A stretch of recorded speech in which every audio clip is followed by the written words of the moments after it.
Yeah, it's all about patience in the process. And what I'm doing today is hopefully finishing up the second layer of painting. So I have the first base painting down, and it's not because I want there to be more than one layer. It's like, eyes are up here, come on up here. It's just the nature of the beast when it comes to watercolor. Usually I do not succeed in getting all of the layers or all of the color and intensity, light and shadows, all in one, like, kind of once over sort of thing. Now, I feel like I did kind of nail it with this moth here, but that usually does not happen. Like, somehow I just really gauged it just right. I guess I'm being more careful with the other elements and pieces, and it's kind of like putting your feelers out there or stepping your toe in the water to test for the depth. You kind of take your time and take care in it, just because I don't know, I felt like really right and really ballsy with the moth, whereas these ones I don't want to have to redo, and for whatever reason I didn't feel like I would have to redo that. I feel like I was nailing it. So yeah, I like things that make me wait to build upon my tolerance for being patient. So things like soap making, but also things like growing plants, especially if it is a vegetable or something, or a fruit tree. A fruit tree is even better. So I really like those processes that really help us see the benefits in being patient. And that's the same with art. Art will teach you patience, different levels of patience, but anything good takes time. That is the overall theme with all of this, the point that I'm trying to get at. Great things take time.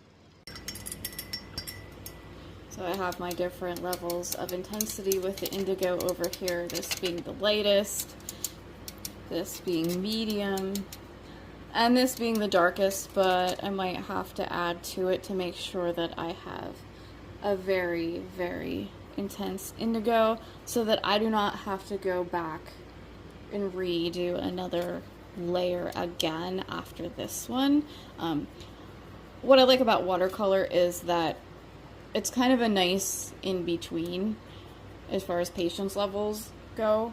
Like, super great patience is working with oil painting.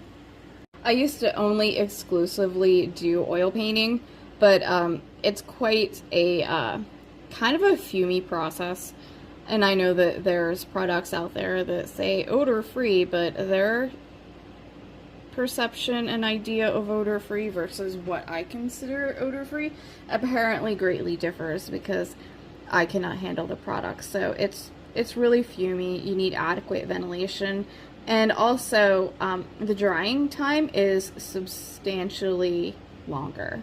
A piece can take anywhere from 1 to 2 weeks up to a couple months, and if you paint thick enough, you might be waiting even longer than that. There's even some pieces that never fully dry, and I just can't handle that. I'm not quite sure how I handled that whenever I did exclusively, oil paint. Also, the atmosphere for the place that the painting dries has to be very specific.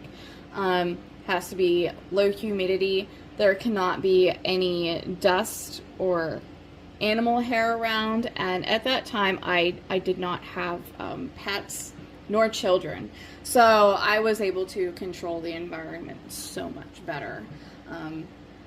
Just, it's not ideal for me today for many reasons. Then I would say on the opposite end of patience for painting would be with acrylics, and I'm not a real big fan of acrylics because the drying time is just so fast. It really leaves little room for blending, even though I know that there are products out there that can kind of suspend the drying time a little bit. It kind of waters down the paints and dilutes the intensity, and so that's not really that fun either. So for me, watercolor is a nice balance of the two. And so if I really wanted to omit the second layer approach to how I do my watercolors, I could certainly use a product like Inktense where it's more like a stain than a watercolor. They're so much more opaque and the colors are just deeper and brighter. And it would most definitely eliminate the need for a second layer. So it would just require me to curtail some of my processes a little bit and I guess be much more intentional about the application of the color. And while my intention is quite clear with how I apply color now, I guess it's just with this process that I use, it's a little bit more forgiving on days where I'm not quite on point and I'm not quite focused. It still allows me room to fix anything that didn't quite land exactly how I wanted it to land. So what am I doing here? You see me darkening things up. Well, I'm giving the deepest shadows, like the level of intensity that I need for it to be kind of like a night scene, but still bright enough that you can see the designs and convey that it's kind of a full moon kind of night. So a lot of things are illuminated with respect to how they are positioned with the moon. Some of the leaves and flowers are more in silhouette because they're kind of up against the moon as backdrop. So I'm just tidying that up, crisping things up, really striking that beautiful balance of super contrasty versus kind of delicate and wispy with the nice white petals that have, you know, some shadows cast here and there with the moon, but mostly illuminated. And what I have here, this is night blooming jasmine, and then the other flower is the moonflower. It's like a morning glory, but it blooms at night. While watercolor is like a bit more forgiving and workable, it still requires a certain level of commitment in working with it. I know that I can do my drawing and scan it in and then color it in Photoshop. That's the design program that I prefer. I don't like the fact that you can just hit the undo button and start over, because then you can make less confident decisions in your process. And I think that kind of overall contributes to more of a less confident method of making decisions with other things that you don't necessarily have the back button to undo. So I like the analog methods in that they teach us to make a decision and stick with it and stand by it, or don't, and then you just have to completely start over. But there's always little lessons in there that